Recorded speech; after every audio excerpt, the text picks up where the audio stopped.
할렐루야. 아멘. 우리 옆에 있는 분들 한번 축복하면서 오늘 말씀 같이 시작할까요? 사랑합니다. 축복합니다. 같이 한번 인사하겠습니다. 네. 우리가 주일에도 이렇게 같이 인사하지만 특히 이 기도회, 또 금요 마가다락방 기도회, 비가 오는 날에 마가다락방 기도에 오신 분은 이런 사랑과 축복을 서로에게 한 100번쯤 축복할 만한 그런 분들인 것 같습니다. 우리 다시 한번 인사할 때 사랑하고 또 사랑합니다. 축복하고 축복합니다. 한번 인사할까요?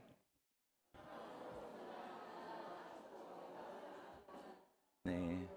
아멘. 네. 이 시간 하나님 부으신 그 사랑과 그 복으로 충만하신 여러분 되기를 주 이름으로 축복합니다. 아멘. 오늘은 아데네서의 전도 두 번째 시간입니다. 지난 시간에 바울은 아덴에서 혼자 먼저 데살로니가 베레아에서 도망치듯이 와서 아덴에 도착했습니다. 아덴에 도착했던 이 바울은 회당에 들어가서 광장에서 또 시장에서 계속해서 복음을 전하고 변론했죠. 이런 상황 속에서 이 아덴 사람들이 저 사람이 말하는 게 무엇인가? 스토아 철학자들, 에피쿠로스 철학자들과 함께 변론하다가 이 새로운 것을 우리가 좀 들었으면 좋겠다. 그래서 이 바울을 아레오바고라고 하는 그 당시 아테네에서 가장 그 중요한 장소, 일종의 법정이자 의회의 역할을 하고 있던 아레오바고 가서 당신이 말하는 그 새로운 가르침에 대해서 설명해 달라고 요청을 합니다. 오늘 우리가 읽은 본문이 바로 그 아레오바고에서 바울이 설교했던 내용을 본문 가운데 담아내고 있어요. 바울이 설교를 할 때 어떤 말로 시작했을까요? 바울은 오늘 22절에서 이렇게 말하면 시작합니다. 22절을 함께 같이 읽어보겠습니다. 시작. 바울이 아레오바고 가운데 서서 말하되 아덴 사람들아 너희를 보니 범사에 종교심이 많도다. 네, 범사에 종교심이 많도다. 이 말은 무슨 뜻이냐면 너희들은 신을 잘 경외하는구나 라는 뜻이에요. 그러니까 굉장히 칭찬하고 긍정하는 말로 시작하는 거죠. 그런데 우리가 바로 이 단락 앞부분을 보았잖아요. 바울이 아덴에 왔을 때 아덴의 마음이 어땠습니까? 아덴에 넘쳐나는 신상과 우상들을 보면서 마음이 어땠다고 말했어요? 마음이 격분하였다. 아덴에 가득한 우상과 그 우상이 미혹된 도시를 보면서 거룩한 분노와 불편함과 답답함과 안타까움을 느꼈습니다. 그 격분한 마음 때문에 회당이고 시장이고 광장이고 나가서 변론하고 복음을 전했던 거예요. 그러다가 이제 아레오바고까지 딱 왔습니다. 아레오바고에서 야 하나님도 모르는 이 바보들아 라고 외치지 않고 종교심이 많도다 라고 말하는 거죠. 바울은 아덴 사람들의 종교성이 왜곡되고 잘못된 방향으로 우상 숭배라고 하는 방향으로 가고 있음을 알고 있었어요. 하지만 바울은 너네들 지금 다 죄 짓고 있는 거야. 다 지옥 갈 거야 라고 말하지 않고 너희들의 그 수많은 신상들에는 신령한 갈망이 있구나. 그들의 마음속에 있는 깊은 허기를 본 거예요. 바울은 오늘 이 한 구절에서 복음을 전하는 자세와 태도를 보여줍니다. 그걸 한마디로 말하자면 정죄가 아니라 공감이에요. 정죄가 아니라 뭐라고요? 공감. 여러분, 어떤 사람의 마음을 얻기 위해서는 그들을 바꾸기 위해서는 그들의 삶의 마음을 먼저 얻어야 되고 그들의 마음을 얻고 난 다음에야 비로소 진리를 말할 수가 있어요. 그래서 진리를 말하면서도 상대의 자존심을 건드리지 않고 마음을 열게 하는 상태로 듣게 할 필요가 있었습니다. 물론 세례 요한처럼 독사의 자식들아 라고 외치는 음성들도 있었습니다. 그 음성은 뭘 위한 거예요? 회개하고 자신의 죄를 자각하도록 하기 위한 거였다면 하나님이 누군지도 모르고 아무것도 모르는 자들에게는 그들의 하나님과의 연결점이 될 만한 다른 것을 가지고 이 복음의 징검다리를 놓았던 거죠. 바울에게는 그것이 무엇이냐면 아덴을 돌아다니면서 보았던 알지 못하는 신에게라고 새겨져 있는 단이었어요. 그리고 바울은 이 아레오바고에서 내가 여러분들에게 알려주고자 하는 이 새로운 가르침은 여러분들 가운데 있는 바로 그 알지 못하는 신이라고 써 있는 바로 그 신, 하나님에 대해서 여러분에게 알게 하고자 합니다. 그리스 사람들은 여호와 하나님을 몰랐습니다. 유대인들의 신을 몰랐다는 게 아니고 유대인들이 자기들만의 신을 믿고 있다는 걸 그들이 알고 있었어요. 근데 유대인들이 믿는 신의 이름을 몰라요. 여러분, 유대인들이 믿는 신, 구약에 나타난 하나님의 이름이 뭐죠? 우리는 알잖아요. 여호와 혹은 야훼입니다. 근데 유대인들은 이걸 말을 하지 못해요. 여호와 이름이 망령되일 그럴까 봐. 그래서 그들은 그 단어가 나올 때마다 뭐라고 발음했습니까? 아도나이라고 발음합니다. 아도나이. 원문으로 하나님의 원래 이름이 뭔지를 말로 표현을 못해요. 자기들도 말로 못하는데 이방인들이 그 하나님의 이름을 알 수가 없잖아요. 근데 하나님의 이름을 못 써놓는 거죠. 게다가 하나님에게는 문제가 있어요. 뭐가 문제냐면 형상이 없어. 유대인들의 신은 외형이 없네. 그러니까 여기 알지 못하는 신이라고 하면서 이 신이 이제 성경학자들은 여호와 하나님을 가리키는 신이다, 혹은 정말 말 그대로 자기들이 들어보지도 못한 신이다. 이 두 개의 큰 의견이 있지만 어느 쪽으로 해석하든 이 신이 바로 누군지 내가 너희들에게 알려주겠다라고 말하면서 오늘 바울이 자신의 설교를 시작하는 거예요. 사실 여기 알지 못하는 신이라고 제단을 쌓아놨지만 이들은 하나님에 대한 지식이 없었고 이 제단은 일종의 우상 숭배와 같은 것이었습니다. 하지만 아덴 사람들의 무지를 이 바울이 조롱하거나 야, 세상에서 가장 똑똑한 사람들, 철학의 도시라고 하던만 야, 하나님도 모르냐? 이런 식으로 그들을 갖다가 조롱하거나 꾸짖지 않았어요.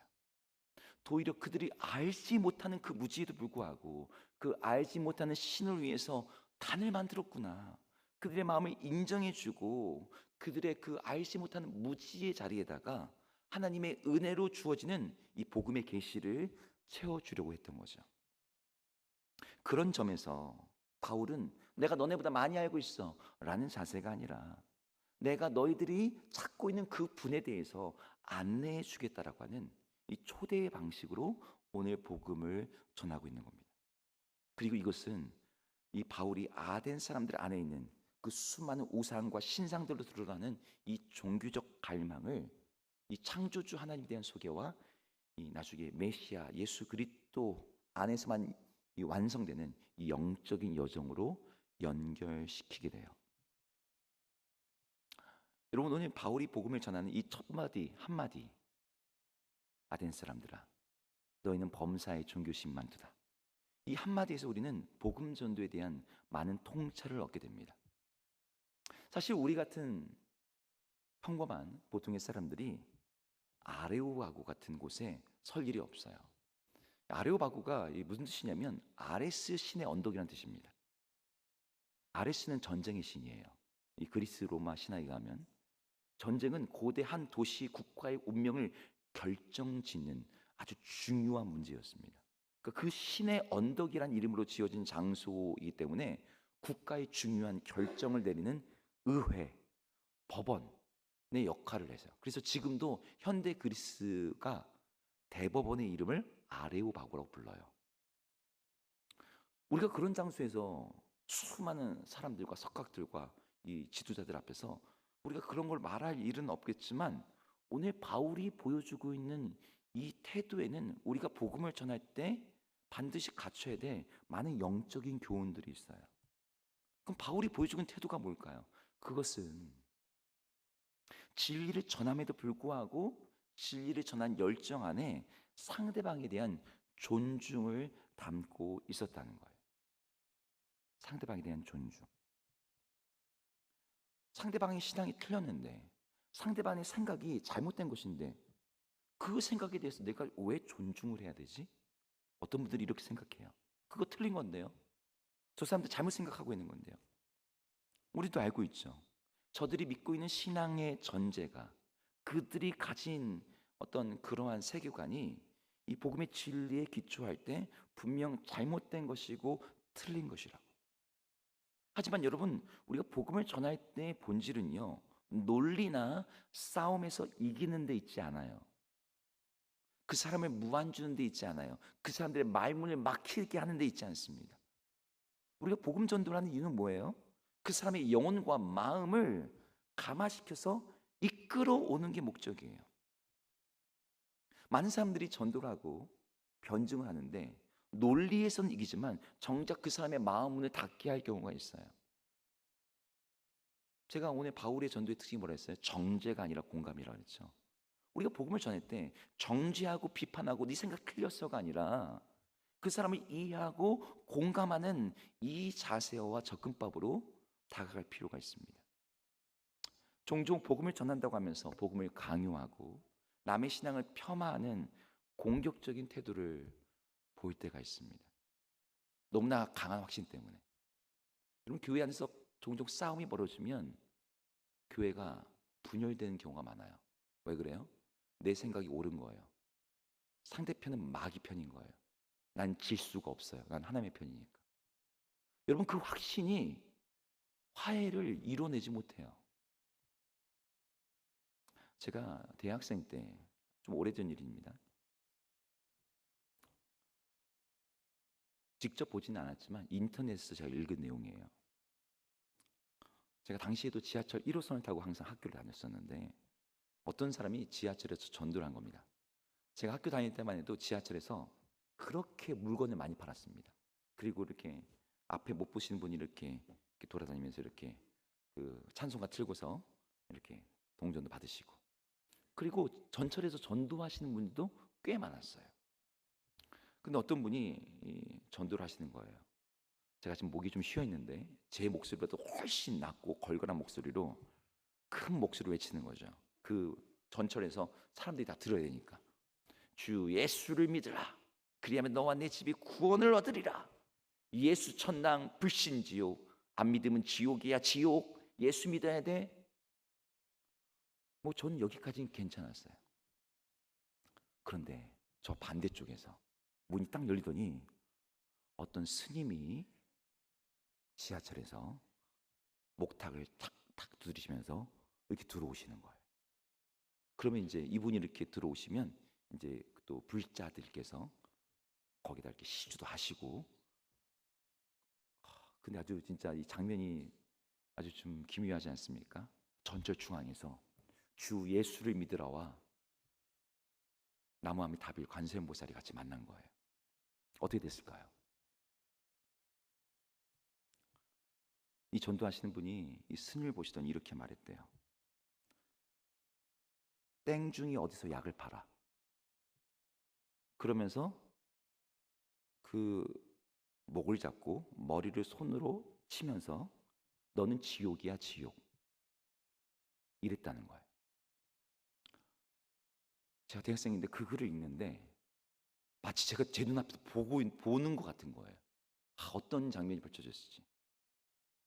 여러분, 그 지하철에 앉아있던 사람들이 어떤 마음이 들었을까요? 저 스님은 지옥 가겠구나 그랬을까요? 뭐가 문제죠? 전도와 열심히 하는 게 문제입니까? 이분이 전한 복음이 뭐 틀린 복음입니까? 아니죠. 전도하는 태도가 문제였어요. 진리를 가졌다는 이유로, 내가 옳다는 이유로 모든 것이 다 맞고 옳은 게 아닙니다. 복음의 진리를 안다면 거기에 걸맞는 품격과 인격이 필요해요. 우리의 전도가, 우리의 증거가 남을 깔보듯이 나는 아는데 넌 이거 모르냐? 라는 방식으로 오만하게 교만하게 전달되어서는 안 됩니다. 우리가 전하는 복음이 정말 진리라면 그 진리에 걸맞게 당당하면서도 위축되지 않고, 하지만 남의 신앙을 조롱하거나 폄하하지 않으면서도 우리의 옳음을 증거하는 그 겸손함과 온유함으로 증거돼야 돼요. 우리가 전하는 복음이 참으로 사랑의 하나님에 대한 소식이라면, 여러분, 사랑이 어떤 특징을 갖고 있습니까? 사랑은 오래 참고, 사랑은 끝까지 견디느니라. 그럼 사랑은 그 용납과 기다림의 방식으로 전달돼야 돼요. 제가 여러분에게 많이 말씀드린 성경 마태복음 9절 여러분 기억하시죠? 사람들이 마지막 날에 주님 앞에 가서 말한다는 거예요. 주님, 내가 주님의 이름으로 복음을 전했습니다. 병자를 고쳤습니다. 귀신을 내쫓았습니다. 권능을 행했습니다. 그런데 주님이 그 사람들한테 뭐라고 말하세요? 내가 너희를 모른다라고 하시는 거예요. 여러분, 우리 주님이 모르시는 게 있습니까? 우리의 머리털까지 세시는 그분께서 자기를 위해서 복음을 전하고 일했던 사람들을 모른다는 게 여러분 현실적으로 말이 됩니까? 여기서 모른다는 건 하나님이 누구야? 모른다 이런 뜻이 아니죠. 나랑 상관없다는 뜻이에요. 인격적인 관계가 없다는 뜻이에요. 그럼 여기서 예수님이 그 사람들에서 모른다라고 말씀하신 이유가 뭐예요? 성경 본문에 이유가 딱 하나 나와요. 우리 한번 같이 읽어볼까요? 마태복음 7장 23절 읽겠습니다. 시작. 그때에 내가 그들에게 밝히 말하되 내가 너희를 도무지 알지 못하니 불법을 행하는 자들아 내게서 떠나가라 하리라. 예, 여기서 내가 너희를 도무지 알지 못한다. 근데 그 이유가 뭐예요? 불법을 행하는 자들이라는 거예요. 그들이 하나님의 일을 한다고 이것도 하고 복음도 전하고 권능도 행하고 병자도 고치고, 근데 그게 다 뭐였어요? 하나님의 방식이 아니었어요. 불법이었어요. 여러분, 하나님의 일은 하나님의 방식으로 해야 되는 줄로 믿습니다. 하나님의 일은 그게 교회 일이든 복음 전도이든 구제이든 간에 하나님의 영광을 드러내고 하나님의 사랑을 담아내고 하나님의 성품을 반영해야 됩니다. 벌써 1000년이나 뭐 1000년까지는 아니지만 여러분, 십자군 전쟁, 성지를 탈환하겠다는 이유로 수많은 사람들을 학살하면서 거기를 확대해서 복음 전하는 그 일을 하겠다고. 여러분, 그게 옳은 일이었습니까? 지금까지도 이슬람권에서 복음에 대해서 마음을 닫고 있는 이유 중에 하나가 그 십자군 전쟁 때문이었어요. 복음 증거로 인해서 복음이, 교회가, 우리 하나님이 오해받아서는 안 되는 거죠. 독선적이고 자기만 잘난 줄 안다고 남의 생각과 종교를 깔아 뭉개면서 나는 진리를 알고 있는데 너희는 어리석구나 하는 태도로는 절대 그 사람들의 마음을 얻을 수가 없어요. 사람들이 비위 맞추자는 게 아닙니다. 영광스러운 복음을 전하면 거기에 걸맞는 그런 품격과 그 영광과 그 하나님의 성품에 걸맞게 해야 된다는 거죠. 이 시대의 한국교회 안에서 왜 이렇게 복음이 거절당하고 외면당하다 못해 무시당하고 있습니까? 시대가 악해서 그렇습니까? 사람들의 마음이 둔감해져서 그래요? 물론 그런 이유도 있겠지만 더 근본적인 이유는 지금까지 한국교회가 무례하고 무식하게 자기 이익 집단으로의 모습으로만 비춰져 왔기 때문이에요.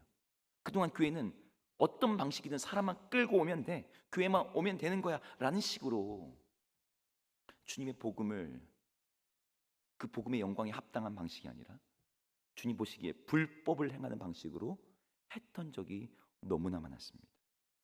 마케팅하고 돈 쓰고 연예인 부르고 전도가 영업이 됐어요. 제가 중학교 때, 고등학교 때 인천에 엄청 성장하는 교회가 하나 있었습니다. 전 부흥이라는 단어는 안 쓸게요. 성장하는 교회, 주한장로교회. 제가 초등학교 때만 해도 그 교회가 1000명도 안 되는 작은 교회였는데 단 몇 년 사이에 10,000 단위의 교회가 됐어요. 근데 그 교회에서 소위 수천 명을 전도했다라고 한 전도왕이 한 분 있었습니다. 집사님이었는데 전도의 은사가 있는 거죠. 수천 명을 전도했으니까. 이분이 1년에 전도한 사람이 500명이 넘어요. 1년에 전도한 사람. 그러니까 그 사람이 그 몇 년 동안 전도한 사람이 몇천 명인 거예요. 근데 이분의 전도 방식이 그 전까지는 한 번도 상상 못했던 방식이었습니다. 봉고차를 몇 대를 딱 해서 저희 중학교 앞에 차를 딱 대고, 얘들아 너네 오늘 교회 오면은 5,000원씩 줄 거야. 그 당시 5,000원이 되게 큰 돈이었습니다. 제 한 달 용돈이 3,000원이었거든요. 5,000원 줄 거야. 토요일날 딱 들고 오면 맛있는 거 먹이고 내일 또 오면 10,000원 줄 거야. 어른들은 어떻게 전도했을까요? 세탁기, TV, 상품권, 경품. 그렇게 한 주에 10명 이상씩. 한 주에 10명 이상이니까 1년이면 500명 되겠죠. 이분이 교회에서 전도왕이 주는 자동차도 선물로 받고, 전도 너무 잘하니까 교회에서 필요한 물품 아예 쌓아놓고서 필요한 데 쓰라고 전폭으로 지원을 한 거예요. 이분이 여기저기 교회들 전도 강사로 다니기도 했습니다. 근데 그분이 어떻게 된 줄 아세요? 수많은 사람들을 교회로 데려왔던 그분이 정작 교회를 떠나 신천지 이단에 빠졌습니다. 그리고 자기가 데려온 사람들 중에 수백 명을 다시 끌고 데리고 갔어요, 신천지로. 물론 그분이 데려왔던 전도했던 사람들 중에 어떤 분들은 교회에 정착하기도 했고 예수님을 믿기도 했습니다. 하지만 정작 자기의 영혼을 잃어버린 거죠. 예수님 말씀처럼 내버렸어요. 불법을 행한 자들아, 내가 너희를 알지 못하니. 다른 본문에는 정령 바깥 어두운 데 가서 이를 갈미쓰리라. 복음을 돈으로, 힘으로, 마케팅으로, 무례함으로 전할 때 어떤 일이 일어나는지를 보여줍니다. 여러분, 우리가 전하는 복음이 겸손함과 온유함으로, 우리 바울이 보듯이 정죄함이 아니라 공감으로, 초대하는 주님의 인격을 드러내는 방식으로 복음을 전해야 될 줄로 믿습니다. 오늘 바울이 보여주는 모습은요, 나는 정답을 알고 있어, 정답을 말해주는 사람이 아니라 우리 함께 이 진리를 찾아갑시다 라고 하는 동반자로 설정하면서 말을 하는 거예요. 여러분은 어떻습니까? 여러분 어떻게 여러분 주변에 있는 분들에게 복음을 전하시고 초대하고 계세요? 우리들의 전도가 진리의 기반을 둔 아주 당당하고 확신에 찬 메시지인 동시에 우리 하나님의 선하심과 아름다우심에 걸맞는, 주의 사랑의 복음에 걸맞는 인격적이고 겸손하고, 사람의 힘이 아니라 돈이 아니라 우리 성령의 감화하심으로 함께 일하는 그런 전도가 되기를 주의 이름으로 축복합니다. 자, 그러면 바울이 그런 마음으로 전도를 했다. 그러면 전도한 내용이 뭔지를 볼게요. 오늘 본문을 보겠지만 바울이 단도직입적으로 예수님에 대해서 말하는 구절은 저 뒤에 한 구절밖에 없어요. 예수 믿으세요라는 내용도 없습니다. 대신 바울이 오늘 전도하는 내용은 하나님이 누구신지에 대해서만 말해요. 목사님, 복음을 전하려면 예수님이 누구신지를 말해야 되잖아요. 근데 오늘 바울이 왜 아덴에서는 하나님이 누구신지에 대해서만 말했을까요? 그것은 아덴 사람들이 복음을 받아들이기 위해서는 먼저 그들이 갖고 있는 신에 대한 개념부터 바꿀 필요가 있었기 때문이에요. 이 생각을 리셋하지 않으면 복음을 들어도 복음이 오해가 돼요. 인도에서 어떤 선교사가 복음을 전했습니다. 예수를 믿어야 됩니다. 예수님 안에 생명이 있습니다. 근데 인도에 있던 수많은 힌두교인들이 그런가 보다. 그리고 이제 자기 믿겠다고. 그리고 집에 돌아간 거예요. 근데 이 농부의 생각 속에는 근데 예수 신상은 어디서 팔지? 우리 힌두교 신들이 여러 개가 있는데 예수 신상도 빨리 사가지고 거기다 갖다 놔야 되는데 예수 신이 그렇게 힘이 좋다는데 예수를 믿겠다고 말을 하는데 예수님에 대해서 지금 전혀 엉뚱하게 생각하고 있는 거죠. 힌두교의 세계관 안에다가 예수를 끌어가지고 온 거예요. 아덴 사람들도 마찬가지예요. 아덴 사람들이 생각하는 신의 모습이 있었어요. 그걸 간단히 말하면 이들이 생각하는 신은 크고 위대하지만 인간하고도 거의 똑같아요. 인간처럼 운명의 영향을 받고 죽거나 소멸될 수도 있고 질투하고 싸우고 변덕스러운 존재예요. 근데 바울이 전하는 하나님은 수많은 신들 중에 한 분 그런 하나님이 아니거든요. 유일하신 분이시고 우리 삶에 들어오시는 분이시고 인격적인 분이시거든요. 바울이 이 하나님을 오늘 본문에서 뭐라고 설명하는지 우리 하나씩 한번 보겠습니다. 우리 24절 상반절을 한번 같이 읽어볼까요? 읽겠습니다. 시작. 우주와 그 가운데 있는 만물을 지으신 하나님께서는 천지의 주제시니. 여기 보니까 우리 하나님이 어떤 분이래요? 우주와 만물을 지으신 하나님, 그리고 천지의 주제이신 하나님. 바울은 하나님을 특정 지역이나 민족의 신으로 소개하지 않아요. 어떤 분이에요? 우주를 창조하신 창조주 하나님이라고 소개합니다. 하나님에 대한 소개를 창조에서부터 시작한 데는 이유가 있어요. 우리가 전하는 이 하나님이 창조주라면, 그분이 인간을 만드신 분이라면 이 피조물은 이 창조자를 경배하는 게 당연한 거예요. 근데 이 창조주가 어떤 분이냐? 어떤 민족의 신이 아니라 모든 백성, 모든 나라, 모든 온 우주의 모든 걸 만든 하나님이야. 그러니 야, 너희들이 말하는 그 알지 못하는 신은 유대인들의 신이 아니라, 유대인들만을 위한 여호와 하나님이 아니라 온 인류를 위한, 모든 사람들이 반드시 알아야 되고 섬겨야 되는 그 하나님이에요. 근데 아덴 사람들이 갖고 있는 신에 대한 생각은 어떤 거예요? 여러분, 그 그리스 신화 속에 나오는 유명한 신들 누구 있죠? 누, 어, 누가 있죠? 아폴론, 네, 또 제우스, 뭐 아테네, 헤라, 뭐 아레스, 뭐 수많은 신들이 있죠. 포세이돈. 여러분, 이 신들은요 세상이 만들어진 이후에 태어납니다. 신들이 세상을 만든 게 아니고요, 세상이 만들어진 이후에 요 신들이 태어나요. 그리고 이 신들도 세상을 갖다가 자기 마음대로 움직이지 못합니다. 신들 위에 뭐가 있냐면 운명이라고 불리는 거대한 힘이 존재해요. 그 운명에 의해서 신들도 어쩔 수가 없는 거예요. 하나님하고 이 그리스의 신들은 완전히 다른 신인 거죠. 게다가 바울은 오늘 이 하나님이 어떤 분이라고 얘기합니까? 천지의 주제래요. 창조를 하셨을 뿐만 아니라 지속적으로 세상을 다스리고 있는 통치자라는 거죠. 이것도 아덴 사람들이 생각하고 있는 그리스의 신들과는 완전히 다른 개념이었어요. 그리스의 신들은 서로 다투고 권력을 공유하고 영역을 갖다 나누는 그러한 신들입니다.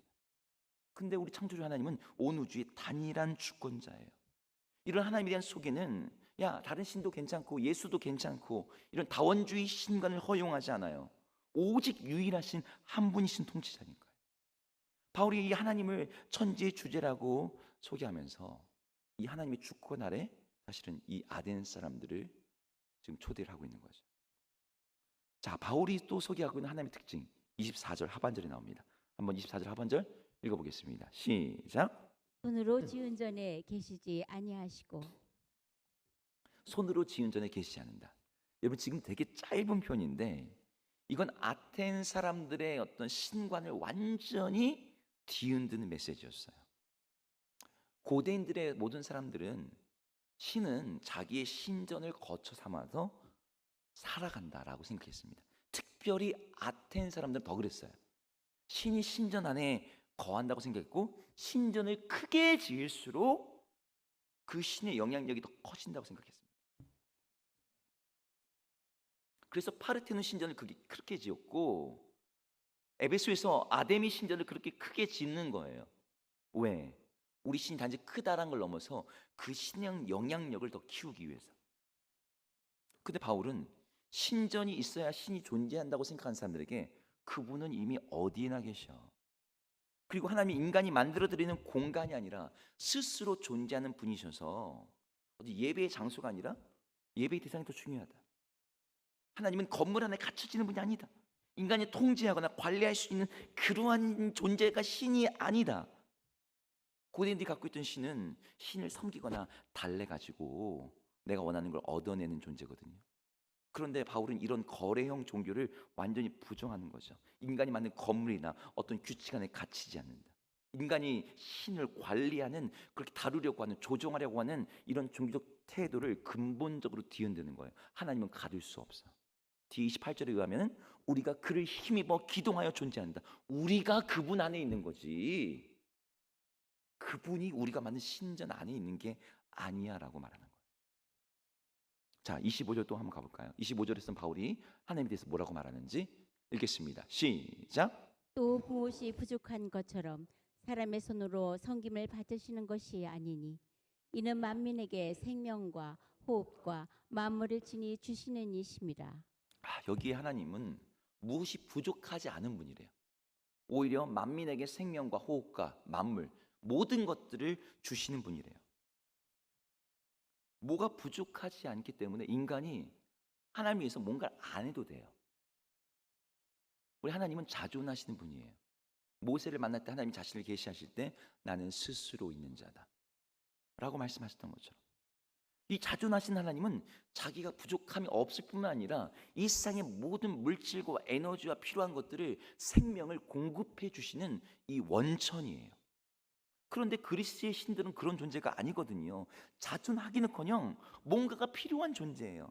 신들이 살려면은요, 그 그리스의 신들이 살려면 영생하려면 뭔가를 먹어야 돼요. 또 특정한 음료가 있습니다. 음식이 있어요.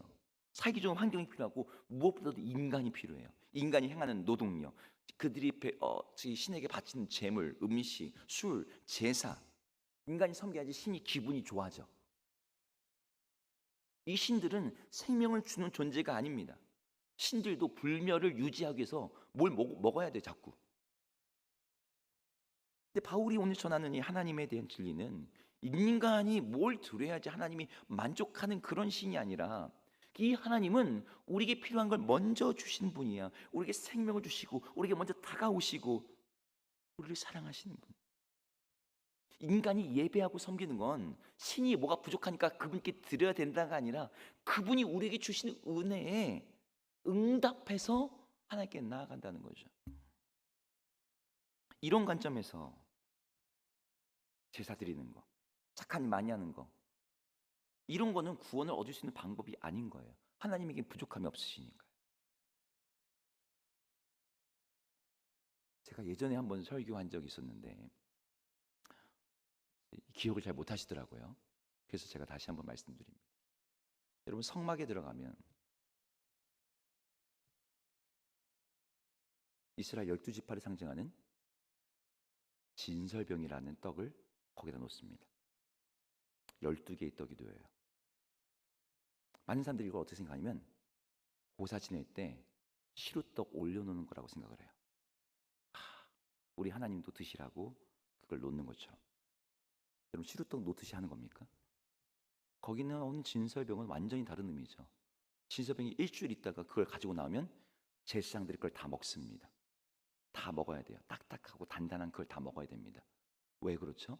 하나님이 우리를 먹이신다라는 의미로 그걸 드리는 거예요. 그럼 하나님이 우리를 먹이신다는 뜻이 왜 되는 거예요? 거기 드려진 진설병이 뭐로 만들어졌는데요? 다 만나로 만들어졌죠. 광야에서 어디 쌀이 어디 있습니까? 밀이 어디 있습니까? 하나님이 주신 걸 갈아가지고 그 떡을 만들어서 드리는 거예요. 하나님 우리를 먹이신다. 인간이 하나님께 뭐 먹으라고 드리는 게 아닌 거예요. 26절에서 바울이 또 얘기합니다. 26절도 한번 같이 읽겠습니다. 26절 읽을게요. 시작. 인류의 모든 족속을 한 혈통으로 만드사 온 땅에 살게 하시고 그들의 연대를 정하시며 거주의 경계를 한정하셨으니. 네, 여기에 우리 앞부분을 뒤로 넘어가고, 그들의 연대를 정하시고 거주의 경계를 한정하셨다. 여기 나온 연대란 단어는요, 시간, 카이로스란 단어입니다. 이걸 갖다가 번역을 할 때 자연의 계절로 번역하기도 하고 어떠한 특정한 시대라고 번역하기도 합니다.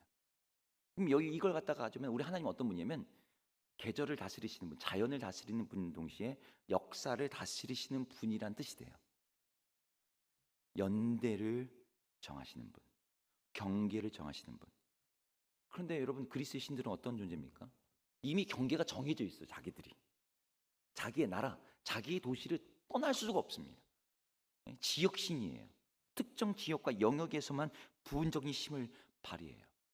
우리 27절도 읽어볼게요. 27절 읽겠습니다. 시작. 이는 사람으로 혹 하나님을 더듬어 찾아 발견하게 하려 하심이로되 그는 우리 각 사람에게서 멀리 계시지 아니하도다. 네, 하나님을 찾는 부분에서 하나님을 더듬어 찾아 발견하게 하라 하십니다. 그분은 우리에게서 멀지 않다. 우리 하나님을 뭐라고 설명하냐면 초월적인 분이시지만 우리들 가운데 계시는 분이라고 얘기합니다.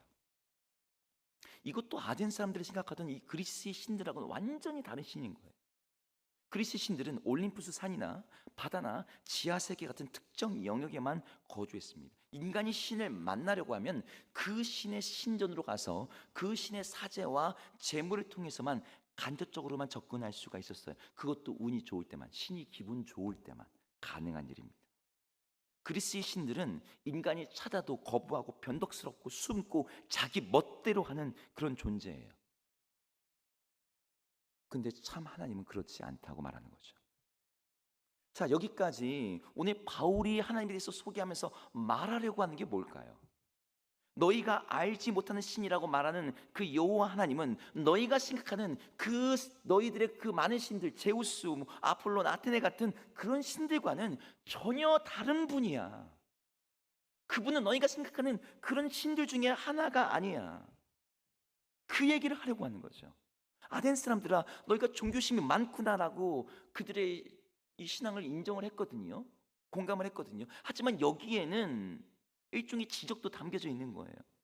아덴 사람들이 보여준 종교심 밑에는 뭐가 있는 거예요? 삶의 모든 영역을 지배하는 신에 대한 두려움, 신의 비위를 맞추기에 급급한 모습이 있는 거거든요. 야, 너희들이 말하는 그 높은 종교심 뭐 때문이야? 정말 진리를 찾기 위해서 그렇게 신을 찾고자 하는 거니? 아니죠. 몰라도 일단 제단부터 세워놓고 그 알지 못하는 신이 내릴지도 모르는 저주, 재앙 이런 거 피하려고. 그런 불안함 가운데서 너네가 그거 세우고 있는 거 아니니? 불안함과 진짜 한 하나님을 모르기 때문에 발생하는 허망한 노력이라는 것을 바울이 간파한 거죠. 그래서 진짜 하나님이 어떤 분이신지 그 하나님에 대해서 소개하는 것을 오늘 아레오바구에서 바울이 전하는 메시지의 핵심으로 두고 있는 겁니다. 자, 이 말씀을 우리에게 한번 적용해 볼게요. 우리 시대에 많은 사람들이 교회를 다니고 있고 하나님을 믿고 주의 백성됨을 자부하고 있습니다. 하나님을 믿는다고 말해요. 그런데 놀랍게도 오늘 아덴 사람들처럼 하나님을 믿기는 믿는데 알지 못하는 신을 섬기듯이 그렇게 하나님을 믿는 사람들이 종종 있습니다. 하나님을 정확히 아는 게 뭐가 필요해? 삼위일체 너무 어려워. 하나님의 성품, 하나님의 인격, 예수 그리스도의 신성과 인성, 그게 뭐가 중요해요? 열심히 믿으면 되죠. 이렇게 말하는 분들이 있어요. 근데 그렇게 믿는다고 하는 분들의 하나님은 성경이 말하는 하나님하고 너무 달라요. 열심히 내고 있지만 그 하나님이 성경의 하나님이 아니라 내가 상상하고 내가 생각하고 있는 나만의 신인 거죠. 오늘 아덴 사람하고 똑같은 거예요. 여러분, 한국 사람들이 가지고 있는 오해들이 있습니다. 이 오해를 가지고 교회 안에 들어와서 하나님도 그럴 거라고 생각하는 영역들이 되게 많아요. 몇 가지 예를 들어볼까요? 우리 한국의 전통과 샤머니즘 문화 속에서 신은 어떤 존재냐면 도와달라고 빌어야 되는 존재입니다. 여러분 딱 그 말 들으니까 하나님도 그런 분 아닌가요? 이렇게 생각하시면 지금 하나님을 오해하고 계시는 거죠. 여러분, 샤머니즘의 기도는 뭐가 목적입니까? 소원 성취가 목적이에요. 다른 거 없어요. 우리도 힘들 때 하나님께 구하죠. 하나님 도와주세요. 하지만 기독교의 하나님은 소원 성취를 해주는 신이 아닙니다. 우리의 소원을 이루시는 분이 아니라 뭘 이루시는 분이에요? 우리 삶 가운데서 하나님의 뜻을 이루시는 분이 우리 하나님이에요. 그래서 우리 기도는 어떤 기도를 하는 겁니까? 주님의 뜻이 무엇인지를 구하고 그 뜻이 하늘에서와 같이 이 땅에서도 이루어지기를 구하는 게 모든 그리스도인들의 기도인 거죠. 근데 많은 교회 다닌다는 사람들이 하나님의 소원 성취를 이루어주는 신이라고 생각해요. 또 하나님을 어떻게 오해하고 있냐면 내가 잘하면 도와주고 내가 잘못하면 벌 주는 이런 거래적 관계 속에 있는 분이라고 생각합니다. 물론 우리가 범죄하고 하나님이 떠날 때 하나님이 자기 아들을 징계함 같이 징계하시는 분입니다. 하지만 여러분, 징계라는 말의 뜻은 뭡니까? 벌 준다는 뜻인가요? 징계는 벌 준다는 뜻이 아니에요. 징계는 그 사람을 교정한다는 뜻이에요. 그 사람을 옳은 데로 돌아오게 만든다는 거죠. 하나님이 우리에게 맺으시는 건요, 우리가 어떻게 했느냐에 따라서 하나님이 우리에게 잘하기도 하시고 못하기도 하시는 그런 거래적 관계가 아니라 우리에게 하나님은 은혜로 다가오시는 분이에요. 근데 나도 모르게 자꾸 하나님과의 관계를 거래적으로 생각합니다. 하나님을 찾는 이유, 잘 되게 해달라고, 사업 잘 풀리게, 시험 잘 붙게, 병 낫게. 신을 찾는 이유가 현세적 복을 위한 수단인 경우가 많습니다. 한국 사람들이 추구하는 신이에요. 하지만 성경에서 하나님을 찾으라고 할 때 하나님 찾으면 복 주니까 찾으랍니까? 물론 우리 하나님 복을 주시는 분이죠. 우리에게 생명을 주시는 분이죠. 하지만 그 자체가 목적이 아니에요. 우리를 변화시키고 하나님 자체를 누리고 하나님과의 친밀한 관계, 그 사랑의 관계로 초청하시는 게 하나님이 우리로 하여금 하나님을 찾으러 가는 목적인 거죠. 여러분, 하나님과의 사귐이 있습니까? 하나님과 교제함이 있어요? 그것 없이 신앙생활을 한다고 하는 건 지금 세상의 신을 섬기는 건 똑같이 되는 거예요.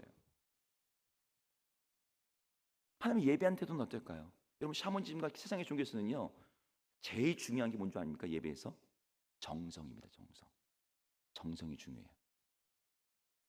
99일까지는 안 돼. 100일 채워야 돼. 100일 처리야. 작정기도 3000배 헌금 같은 거 많이 하고, 신이 감동하면 감동을 받아야지 신이 응답을 하고. 예수님이 가르쳐준 하나님이 예배하는 데 있어서의 관건이 뭡니까? 정성입니까? 정성 하나도 안 중요해요. 정성이 언급되는 부분이 없습니다. 예배가 하나님께 연합되는 건요, 하나님과의 관계 그리고 진실함이 핵심이에요. 여러분 시편 51편 17절에서 범죄한 다윗이 이렇게 얘기합니다. 상한 심령을 주께서 멸시하지 아니하시나이다. 바세바 범하고 우리아 죽이고, 여러분 그런 사람의 예배가 어떻게 하나님께 연락될 수 있습니까? 그런데 다윗이 말하는 거죠. 상한 심령, 나의 죄인된 이 모습을 정직하게, 주님 제가 죄인입니다. 제가 범죄했습니다. 근데 그렇게 나가는 예배를 하나님이 받으신대요. 그를 멸시하지 않으신대요. 세리의 기도를 하나님 받으시는 것처럼. 샤머니즘에 영향받은 하나님과는, 하나님을 어떻게 생각하냐면 두려워합니다. 벌벌 기어요. 기분 좋은 날에는 복 주고 화나면 벌 주는 신, 부정 타면 안 되고 신을 노엽게 하면 안 되는 매우 감정적이고 변덕스러운 존재가 우리 한국 전통 문화 속에 생각하는 신의 모습입니다. 하나님도 그렇다 생각해요. 여러분, 우리 하나님 어떤 분이십니까? 오늘은 이랬다가 내일은 저랬다 하시는 분입니까? 사람들이 가지고 있는 고정관념, 사람 안 바뀐다고 말해요. 아니죠. 복음 안에서 사람이 바뀝니다. 하나님이 안 바뀌시죠. 하나님은 영원토록, 어제나 오늘 영원토록 동일하신 분이에요. 그분에게 감정이 있지만 그분의 감정은 변덕과 분노로 왔다 갔다 하시는 것이 아니라 그분의 일관된 성품, 오래 참으시고 인자하시고 긍휼이 많으신 그것을 가지고 그 일관된 감정으로 주의 백성들을 대하십니다. 그래서 그분을 믿는 백성들의 정서의 기본이 뭐예요? 기쁨이에요. 그분을 즐거워할 수가 있는 거죠. 근데 여러분들이 혹시 하나님을 믿는다고 하면서 두려운 마음으로 혹시 뭐 잘못한 거 혼내지 않으실까? 이런 마음으로 하나님 섬기고 있지 않습니까? 그럼 아덴 사람과 비슷한 거죠.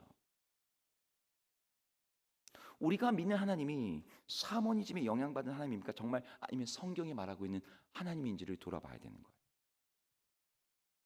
말씀을 마무리하겠습니다. 우리는 우리가 믿고 예배하는 하나님이, 그리고 우리가 전하고 증거한 하나님이 정말 어떤 하나님이신지를 돌아봐야 됩니다. 우리들부터가 하나님을 예배하고 섬긴다고 하면서도 세상의 신들과 비슷하게 불안과 두려움으로 죄책감과 비맞추기 방식으로 신앙생활을 하고 있지는 않은지 한번 돌아봐야 돼요. 많은 사람들이 스스로를 속이고 있습니다. 누구보다도 내가 교회 활동 많이 하고 있고 예배도 많이 드리고 있고 봉사도 많이 하고, 그러니까 나는 누구보다도 주님을 사랑한다라고 생각합니다. 하지만 그것은 아덴 사람들이 그랬던 것처럼 진짜 하나님을 모르기 때문에 오히려 불안함과 편집점으로 나타나는 종교적인 열심이 될 수도 있어요. 우리에게 우선되는 것은 하나님이 누구신지를 아는 것부터예요. 하나님을 알 때 내가 왜 그분을 예배해야 되는지도 알게 되고 그분을 어떻게 예배해야 되는지도 알게 됩니다. 하나님께서 우상 숭배로 타락한 북이스라엘에 하나님의 선지자를 보내실 때 호세아 선지자를 통해서 그들에게 하셨던 메시지가 있었어요. 너무나 유명한 말씀이죠. 호세아 6장 3절 같이 읽어보겠습니다. 시작. 그러므로 우리가 여호와를 알자. 힘써 여호와를 알자. 그의 나타나심은 새벽빛같이 어김없나니 비와 같이 땅을 적시는 늦은 비와 같이 우리에게 임하시리라 하니라. 지금 호세아가 하나님을 알자, 힘써 알자라고 말합니다. 근데 이 하나님은 어떤 하나님이에요? 멀리 계신 하나님, 우리의 삶에 무관심한 하나님이 아니라 타락한 이스라엘 백성일지라도 자기를 찾고 자기를 알고 자기를 구하는 자들에게 새벽빛같이 어김없이 나타나시고 늦은 빛같이 반드시 임하시는 그 하나님이다. 그러니 너희는 그분을 알라, 그분을 찾으라, 그분께 구하라. 여러분, 우리도 그래요. 우리도 그 하나님을 알아야 돼요. 우리가 믿는 하나님은 그래 하나님이 있긴 하시지 라는 그런 정도의 차원으로 하나님의 존재 정도를 믿고 있는 신앙이 아니잖아요. 하나님을 믿는다, 하나님을 안다 하는 그 믿음은 그분의 성품과 그분의 뜻과 나를 향한 계획을 실제로 이해하고 신뢰하는 것에서 출발합니다. 만약에 하나님 계시겠지라고 하는 그런 생각은요, 우리 삶에 위기가 올 때 공허함에 빠질 수밖에 없어요. 오늘 바울이 아덴 사람들에게 먼저 하나님을 정확히 알도록 설득했던 것처럼, 여러분 우리도 하나님을 정말 분명하고 명확하고 정확히 알도록 말씀을 읽고 배우고 공부하고 연구하고 묵상하고 기도하고 말씀들을 실천하고 체험을 해야 돼요. 성경을 통해서 자기를 보이신 그 성부 하나님을, 예수 그리스도의 복음을 통해서 자신을 계시하시는 그 하나님을, 우리 가운데 내주하시고 성령으로 감동하시고 역사하시는 그 하나님을 우리가 알아야 돼요. 이걸 지식으로 아는 걸 넘어서 주의 말씀과 약속에 우리 자신을 던지는 삶의 결정과 선택 속에서 체험적으로 경험적으로 그분이 어떤 분인지를 알아야 되는 거죠. 그때 우리는 담대하게, 하지만 겸손하고 온유하게 복음을 전하고 그 하나님을 온전히 예배할 수 있어요.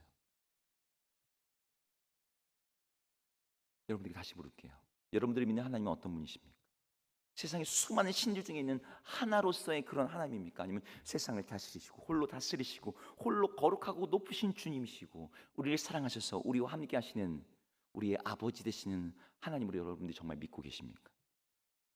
오늘 바울처럼 호세아처럼 힘써 하나님이 누구신지를 알아가고 경험하고 신뢰하는 그런 사람이 되겠다고 여러분들이 결단하셨으면 좋겠습니다.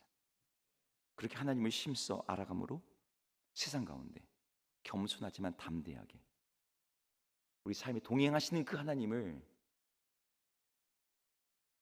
우리의 확신함과 우리의 기쁨으로 증거할 수 있는 여러분 모두가 되기를 주의 이름으로 축복합니다.